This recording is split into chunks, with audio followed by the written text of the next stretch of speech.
Bienvenue dans l'antre de l'inconnu et de l'horreur. Allons dans cette demeure là-bas et laissez-moi être votre guide. Mais avant de parler des films, j'aimerais parler d'un petit détail que je trouve amusant et qui permet de clore ce sujet. En 1981, Sam Raimi réalise le film Evil Dead, qui sera nommé La Casa en Italie.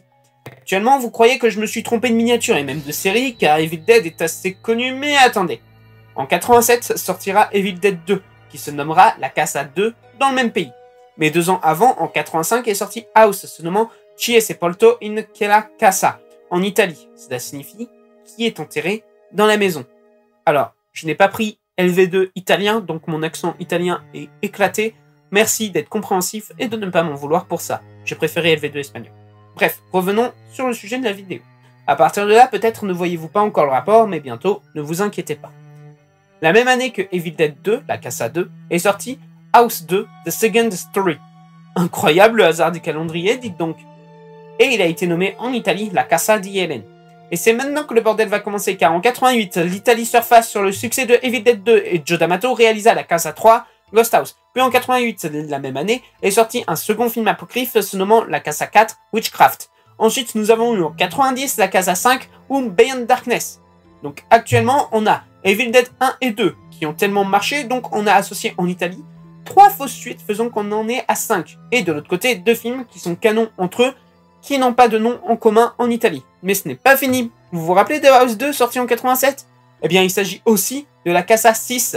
Donc là, c'est le bordel chronologique et cinématographique.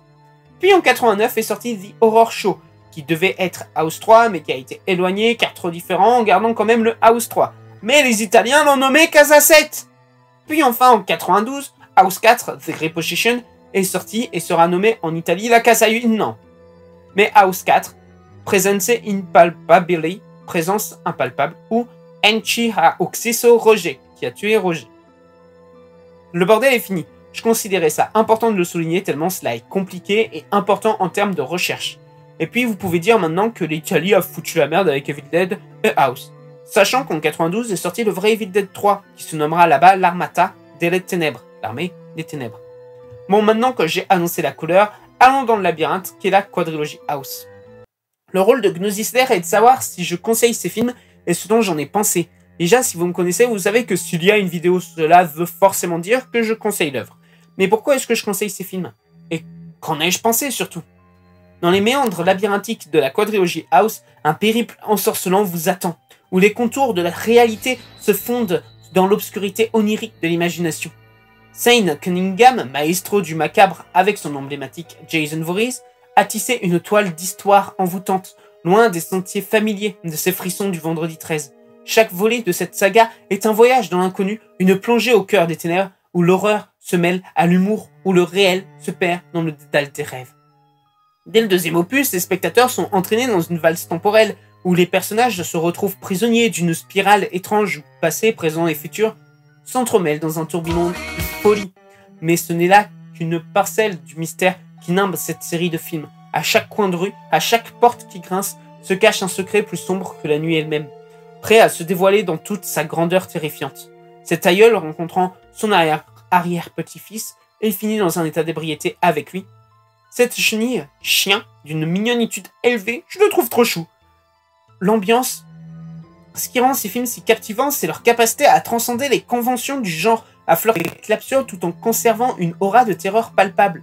Les personnages du plus excentriques au plus banal prennent vie sous nos yeux ébahis, nous emportant dans un tourbillon d'émotions aussi déroutant que fascinant. Chaque épisode est une plongée dans l'inconnu, une exploration des recoins les plus sombres de l'esprit humain, où le rêve et la réalité se confondent dans une danse macabre. Et que dire du 4e volet où une guerre d'héritage se déroule sous nos yeux, dévoilant des enjeux bien plus complexes que ce que l'on pourrait imaginer. Les nouveaux antagonistes, plus réels que jamais, ajoutent une dimension supplémentaire à l'intrigue. Nous plongeons au cœur d'un conflit où la vérité se cache derrière chaque sourire, derrière chaque regard furtif. Ensuite, les films m'ayant moins marqué, eh bien, on a le premier opus de la quadrilogie, qui nous introduit dans un monde où le réel et le surnaturel s'entremêlent. Avec une habileté déconcertante, la maison, étrange et décrépite, devient le théâtre de phénomènes inexplicables, où chaque pièce cache un secret plus sombre que le précédent. Les personnages, confrontés à des forces qui les dépassent, oscillent entre terreur et fascination, cherchant désespérément à percer le mystère qui entoure cette demeure maudite.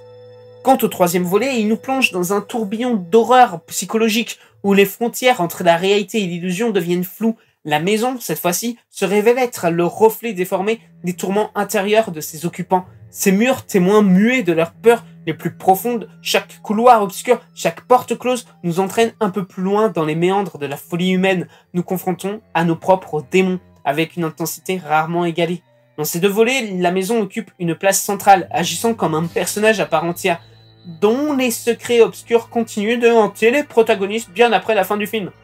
Son atmosphère oppressante et sa capacité à défier les lois de la réalité en font un élément essentiel de l'intrigue, contribuant ainsi à créer une expérience cinématographique inoubliable pour les spectateurs.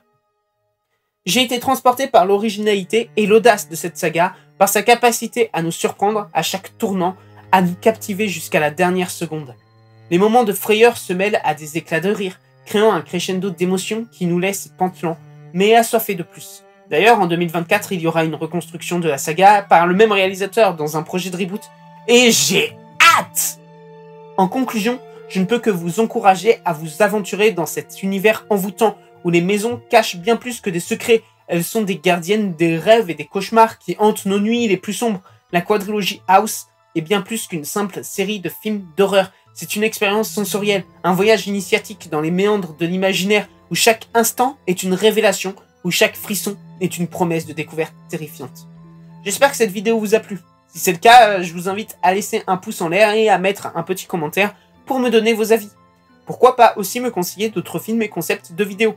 Si ce n'est pas déjà fait, je vous invite aussi à vous abonner et à partager la vidéo au plus grand nombre. Sur ce, je vous laisse. Je dois aller dans ma maison.